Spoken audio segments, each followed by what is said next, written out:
Like, look, you played the Pats. You give me your sense. Gronk not on the New England Patriots for the rest of the regular season. How does that change the Pats? I think it definitely takes his security blanket away from him. But, I mean, with Bennett, the way he's been playing, those tight ends, they find a way to win. So, I mean, I'll never say, oh, without him, they're going to be a different team. But they still got a good tight end in Bennett, and they still got those receivers who keep finding ways to get open each and every week. Okay, but these are the guys that you cover. Like, this is part of your assignment. So how much easier is it when you only have Bennett and you don't have Gronk to worry about? It's definitely a lot easier because they'll come out in that two tight end set and they go empty on you. But it's a lot different when it's Bennett and Gronk, but now it's Bennett and whoever else they got. So it's definitely going to be a big difference because now you can just put all the coverage on Bennett and have the other guys to make plays. Preston Brown joining us from the Doug Gottlieb Show, CBS Sports Radio. They beat the Jacksonville Jaguars 28-21. He had 11 tackles. Statistically, your best game since the Jets game. Weird season for you guys, right? Like, you start out 0-2, then you win 4 in a row. Then you lose 3 in a row. Now you've won 2 in a row. Like, why the ups? I mean, outside of schedule, why the ups and the downs, the massive swings? Yeah, I can't give you an answer. I mean, it's been a roller coaster ride for us so far with the streaks we've been on. So now it's the end of the season, so there's no better time to get on one of our weird streaks and just keep winning all these games. So that's what we're trying to do. We got a big game out in Oakland, so go out to the West Coast to get a big win. Yeah, you go out to the West Coast, you take on the Oakland Raiders. What we see when we watch the Raiders, we see Derek Carr, we see their wide receivers, we see their offensive line. But, look, you guys obviously break down tape. You look at the game completely differently. What do you see when you see this Raiders offense? We see a lot of weapons. I mean, they do a lot of different formations, come out in 5 wide. Then the next play, they'll bring in 2 extra tackles and put one in motion and do a lot of straight power plays. So they do a lot of different things. I mean, the quarterback playing well, and he has good receivers out wide. You got 2 good running backs, 3 good running backs. I mean, they run 4.3s out of college. So they got a lot of speed and a lot of different ways that they use those guys. So it's going to be a big challenge for us defensively. Is it possible to even target a pinky? Like, Derek Carr said the worst pain he ever had in his life was the dislocated pinky, which he played through last week. Like, is it even possible to, I mean, like, I guess if you tackle him and he's laying there, do you, like, stomp on? Is that possible to target a pinky? We can't do the eye gouging and pinky grabbing. We hope his center gets him again. I mean, he was the culprit last week, so hopefully he gets another snap that hits it a little weird. Yeah, how soft do you have to be as a quarterback to dislocate a finger taking a snap from center, right? There's nothing that says pretend like they put in all these rules. Can't hit him above the neck, can't hit him below the knee, and then his center gets him by simply snapping the football. That's how soft they are. Yeah, it was definitely weird to see. And when the backup came in, he looked like a Pop Warner quarterback, how low he got underneath there trying to make sure he didn't get his finger popped out. So they just going to do some extra snaps. I saw that. Preston Brown joining us on CBS Sports Radio. What's it like to play for the Ryan boys? Like, I don't know. We feel like they're a couple of crazy men, right? Like, Rob looks like a caveman over there. But, I mean, these are guys that you work with on a daily basis. What's it actually like?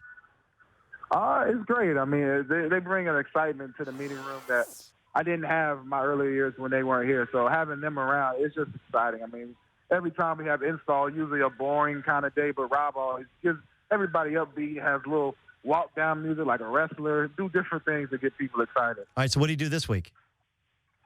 He has some old school Western song. I have no idea what it was. Some West Coast theme. I don't know what song it was, but it was something that he got it really into. All right, so you pretended like you knew what you were talking about. You guys all pretended like you're like, oh yeah, that's awesome, Coach. We have no idea what you're talking about. Back there, head bobbing, acting like we know exactly what he's talking about. Yeah, no.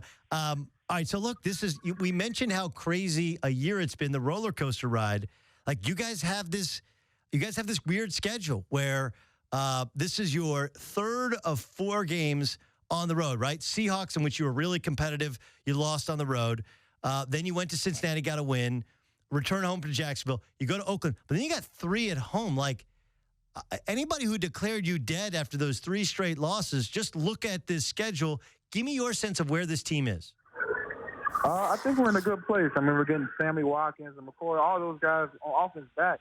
And we got Marcel Dares on our side. So we got a lot of good pieces back, and we're playing a lot of AFC opponents. So I think we're in the best place right now because we're playing a lot of teams that we need to be in competition with to beat. So we can ride on destiny with teams we're playing right now. So we just got to go out there and handle our business each week at a time. When you got recruited to Louisville, who was the coach? Charlie. Wow. Charlie Strong. What's your reaction to Charlie being fired?